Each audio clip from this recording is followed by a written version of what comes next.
Hi అండి. ఈ నేల మీద ఉసిరి చెట్టు చూడండి 3.5 సంవత్సరాలైంది పెట్టి.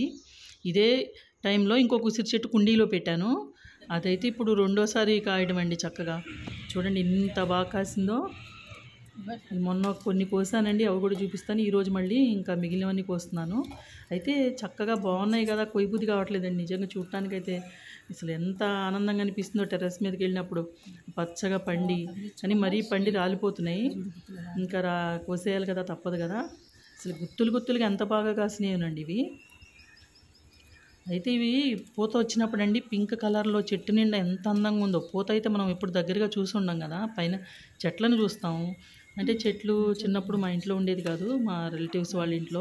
కాయల టైంలో వెళ్ళేవాళ్ళం కాబట్టి పూత నేను సరిగ్గా దగ్గరగా చూడలేదా. చాలా అందంగా ఉందండి పూత కూడా.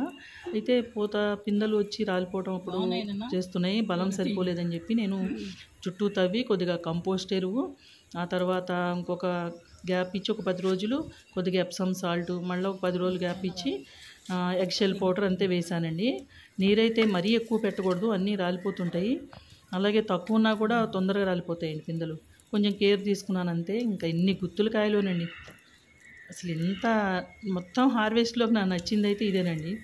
ఇన్నేళ్లలో ఈ మనము పెట్టి 4 ఏళ్ళు అయింది కదా, ఎన్నో కాయలు కోసాను. కానీ ఈ ఉసిరికాయలు మట్టుకు మన కుండీలో ఎక్కువ వీళ్ళు తీసుకునేది ఇదే అనిపించింది. ఇప్పుడు అంజీర ఉన్నాయనుకోండి, 10 కాయలు కోస్తాము అంతే కదా. జామ కానీ ఇవైతే 100 కాయలు. అయితే ఇవి చూడండి గుత్తులు గుత్తులుగా ఎంత బాగున్నాయో. ఇట్లా పట్టుకుంటూ రాలిపోతున్నాయండి, అంత పండిపోయినాయి. కొన్ని అసలు ద్రాక్ష గుత్తుల్లాగా ఉన్నాయండి. నేను ఇంకా చూపించలేదు. ఇదిగోండి ఎర్రబొట్టులోవి మొన్న కోసినవండి. ఆ క్లిప్ కూడా మీకు పెట్టాను నేను. ఇగో చూడండి గుత్తులు అచ్చం ద్రాక్ష గుత్తులే. నిజంగా ఉసిరి మొక్క పెట్టుకోండి అండి, సి విటమిన్ బాగా ఉంటుంది కదా. చక్కగా మనం పప్పులు వేసుకోవచ్చు, చట్నీ చేసుకోవచ్చు, ఊరగాయ పెట్టచ్చు.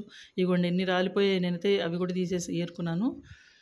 చూడండి ఇప్పుడు ఈరోజు కోసినవి అయితే ఈ గ్రీన్ బుట్టలో అండి. ఇవి 600 గ్రాములు వచ్చాయి. మొన్న రెడ్ కలర్ బుట్టలో కోసాను కదా, అవి ఒక సుమారు 400 ఉండొచ్చు. వీటికన్నా తక్కువ ఉన్నాయి. అంటే మొత్తం మన కేజీ కాయలు దాకా కాసినాయండి.